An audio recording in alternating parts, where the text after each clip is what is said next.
Welcome to the Xena Arcane YouTube channel. I am the man behind the anime girl, and today we're talking about, well, one of the weirdest games I have a bizarre sense of nostalgia for. This game is titled Faceball 2000s, previously known as Mini Maze, with a version of it was available on the Atari before it was moved to the Game Boy as Faceball 2000.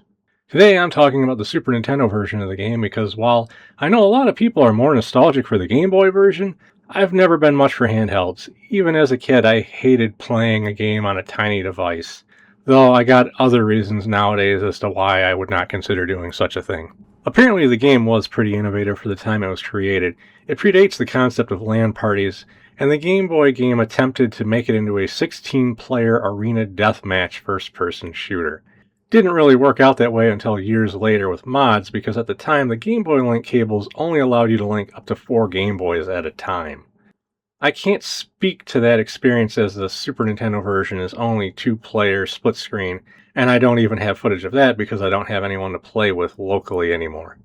Even though the Super Nintendo has a multi-tap accessory to connect up to 4 controllers, I assume they couldn't get more than 2 players working due to it using split screen, and the game already feeling a bit sluggish due to the Super Nintendo not really being meant for 3D graphics, not even simplistic ones like this. But I do remember playing the main game, I guess, call it campaign mode in 2-player co-op a lot as a kid. So focusing on the main mode where today I have to play it like it's a single-player game, the idea is you get dropped into a miniature maze with constantly spawning enemy smiley faces. You have to defeat a specific number of them to cause the obsidian black wall surrounding the exit portal to open up.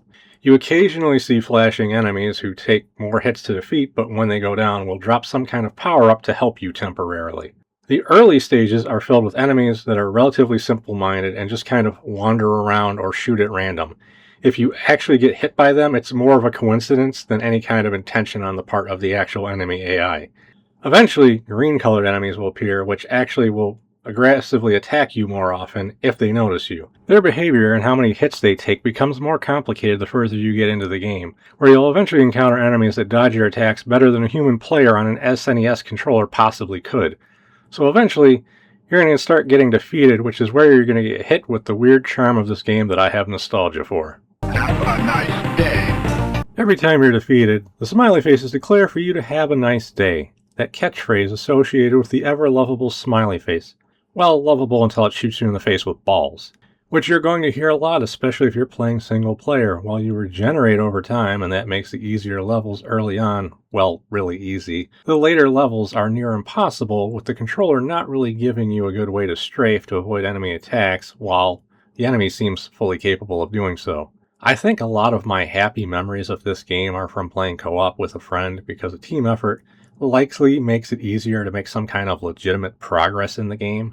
All that said, it is unfortunate to say, aside from the absurdity of it and the charm of some of the ideas it has, the game has aged like milk. It was innovative for its time, but it was made on a system not really built to handle what they were trying to do, and it was made at a time before analog sticks on controllers were a thing. As such, the control style that made playing shooters on consoles tolerable didn't exist yet. This is far from the only game with this issue, as I also have fond memories of playing the original Doom on this SNES, but the SNES controllers just weren't really built for these kind of games. We just didn't know that at the time as kids. But overall, with the idea and the attempt at what they were trying to do, I'm kind of sad that no one ever tried to make a spiritual successor to the game. We've had the tech to try to make this idea work better for decades, and it never manifested in any form that I'm aware of, outside of some people modding the Game Boy game for online play. But then again, it's not the only game stuck in the past that could have easily been polished up well for not even necessarily modern systems, but anything newer than the SNES. In any case, those are my thoughts on the game, so until next time everyone, happy gaming. And with that, you've made it to the end of the video. Thank you for watching. Make sure to do that like, comment, and subscribe thing that everyone's always talking about. Otherwise, Xena will be angry. You don't want to see Xena when she's angry.